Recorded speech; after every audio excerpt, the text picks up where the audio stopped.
susiprojektavus visą kandidato modelį, mus sekė gamyba.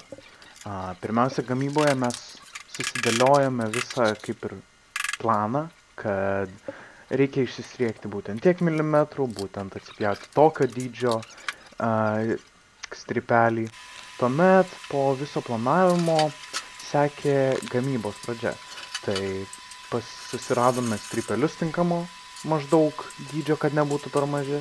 Susipjovėme juos į tinkamą ilgį. Susipjausti šiek tiek nušlifavome, jog jų galai būtų tinkamesni tolimesniam darbui ir visam satelitui. Ir tuomet juos reikėjo susisriekti, jog būtų galima dėti šešiakampės veržles gale.